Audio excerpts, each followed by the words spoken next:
The level of horror rises with each new season of Stranger Things, and creating the new monsters was not an easy ride. Find out why Millie Bobby Brown found the shooting much harder than in previous seasons. I did 3 days of that and it was exhausting enough. And discover the painstaking process Jamie Campbell Bower had to endure to turn into Vecna.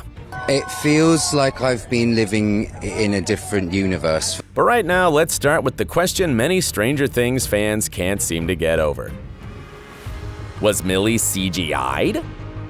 When the first season was filmed, Millie Bobby Brown shaved her head to play 11. Fans were shocked to see she may have done the same for season 4. However, it turned out that this time around, her iconic buzz cut was a wig. Another surprise was Elle's return to the lab and her flashbacks of her life there. Many viewers assumed that the show's creators used CGI to digitally de-age now 18-year-old Millie. They criticized the Duffer brothers for this decision, comparing young Eleven to Euphoria's Ashtray and Renesmee from the Twilight Saga. One fan even tweeted that CGI'd Elle is scarier than the actual monsters. But there were others who thought that Millie Bobby Brown filmed those scenes 7 years ago. Neither of them were right, though. It was revealed that young Eleven was played by actor Marty Blair, and Brown helped her every step of the way during filming. Still, it appears that some special effects were used after all. While Marty acted in the scenes, Millie's face was deep-faked on her later. We basically worked in there for 3 days and we did facial expressions. We did every single scene from start to finish, just using my face. No wonder each episode cost $30 million to make. This number breaks all records, even the final season of Game of Thrones. But Eleven's de-aging process definitely wasn't the only thing the money was spent on. Tangible evil. For season 4, the Duffers decided to create a more sinister creature than the Demogorgons or the Mind Flayer. We wanted a presence on the set that our actors could react to, they explained, whereas in season 3, they were reacting to a beach ball, and it needed to be a humanoid villain with more depth and dimension, and far more evil than the ones before it. The showrunners were inspired by Freddy Krueger from the classic 80s horror, and a more recent big bad from Game of Thrones. So the Duffers enlisted Barrie Gower, the mastermind behind the Night King and the burn victims of the series Chernobyl, to create this super monster. However, even for Gower and his team, it wasn't an easy task. Vecna is definitely the most extensive-sized prosthetic makeup they've ever done before. It's the same sort of process as the Night King, but much bigger in scale, added Gower. That means this season's villain is an actual person, actor Jamie Campbell Bower, under tons of prosthetics and makeup. Or, as he put it, about 90% him, as the unsettling movements of the vines and tendrils were added with the help of CGI. The Duffer brothers didn't regret the efforts put into creating this monster. They recalled that there was this bit of a drum roll like, "Vecna is coming to set." All of the performances from the rest of the cast were enhanced by the fact that he was actually standing right there. Now, let's find out how exactly the monster's costume was made. Bringing Vecna to life. From the very start, Barrie Gower and his team decided that they wouldn't just make a rubber suit. Those have a tendency to buckle, which doesn't look great on camera. And there are also some, well, human problems that have to be thought through. One of them is heat. Rubber costumes are designed to be as comfortable as possible. Still, actors have to spend lots of time in air-conditioned areas to cool down in between takes. And most importantly, they have to go to the loo at some point during the day. So Gower came up with the idea that Vecna's costume should consist of pieces that would be glued directly to the actor's skin. But although it gave the actor more freedom to move, it required a lot of work. Many of the techniques used in Vecna's creation were first used in the 80s. The team also had the advantage of more modern materials, which helped give the monster his decidedly slimy look. The prosthetics were painted with a glossy silicone finish. Still, on set, the makeup team covered everything with a thick layer of lube. The application of the prosthetics took up to 7.5 hours and an additional hour to take off. But it wasn't wasted time.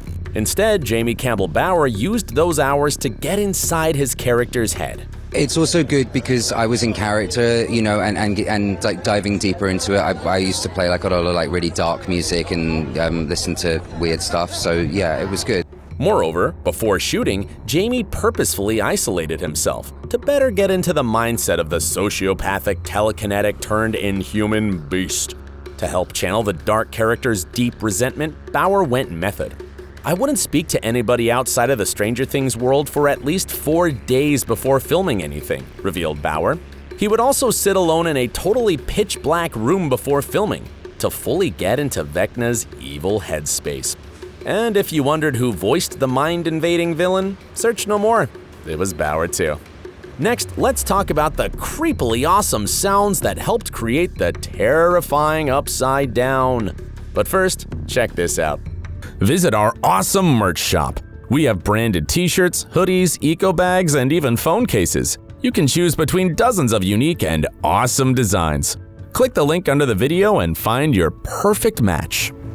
No pumpkins were harmed. Just hearing Vecna's squelching footsteps is enough to give you goosebumps. Ugh. The lead sound effects editor, Angelo Palazzo, shared some details of his work on Stranger Things Season 4. He had enough time to come up with some fun stuff, as he got a lot of visual information early in the process of shooting for the season. He learned that the vines were going to be constantly moving around Vecna's neck and how predatory they would become at the Creel's house. And Palazzo started recording different sorts of crunchy vegetables. He explained that twisting fibrous vegetables can create a whole new palette of gory, fibrous stuff that sounds like tendons. Also, he would wrap veggies like carrots and peppers in a wet cloth so it would sound like bones cracking underneath skin. For loud and clear crackling sounds, the sound editor used recordings of pumpkins being smashed. After learning this, we at OSSA will never look at veggies the same way again. But let's return to the special effects. The creepy Upside Down. Newcomer Joe Quinn, who plays Eddie, was deeply impressed by how Stranger Things combined CGI and practical effects. Although there was a lot of blue screen, there was also stuff like real trees, for instance. He compared it to other sets he's been on before, and not to their advantage. You really felt the scale of it there, he recalled. On other productions, they might have just lit up 5 or 6 trees and you'd have to walk in circles. In addition to Vecna, the company that handled the CG environment created his mind layer as well. In fact, there were nearly as many VFX shots in the mind layer sequence as in all of the first season. VFX supervisor Michael Maher explained that the Duffers were keen on it being a forest mixed with shards of the house that appear in fragments. They elaborated that it should feel like the eerie, scary mind of a madman with broken memories. The VFX studio created lightning, fake blood on a blue screen set that Max runs through on a high gloss flooring, plus the pieces of the house and boulders that fall around her and explode. When Max is running to the portal that rips away for a clear view into the cemetery, she gets caught in vines. That's CGI too. Their texture matches Vecna, who's in control of the hellish other dimension and everything that stems from it. All in all, the entire visual tone of the current season becomes more and more ominous as the series starts to reach a conclusion. And the show's creators promised that in Season 4's epic finale, the audience will see more visual effect shots than the entire Season 3. That's quite a bold claim, as the previous season featured a mega battle in Starcourt Mall. Not to mention the residents of Hawkins being converted into the Mind Flayer and other dreaded beasts. But in Season 4, we also have that great sequence of how Henry Creel is banished into the Upside Down through a rip-bin reality. So we honestly can't imagine what to expect from the 2 feature-length episodes that are still to come. According to Ross Duffer, there's an hour-long chunk in the final episode that just doesn't stop. It's the most complicated thing we've ever attempted to do. It's all tension and dread, promised Ross. Then, well, everything goes to hell. Sounds like the final stand between the gang and Vecna will take place on the Upside Down. You're welcome to share your ideas about it in the comments. If you like this video, support OSSA by sending us super thanks. Just click on the thanks button under the video and choose an amount to donate. Stay awesome, and remember, we value each one of you. Thanks for watching, and check out our video on Stranger Things for Easter eggs.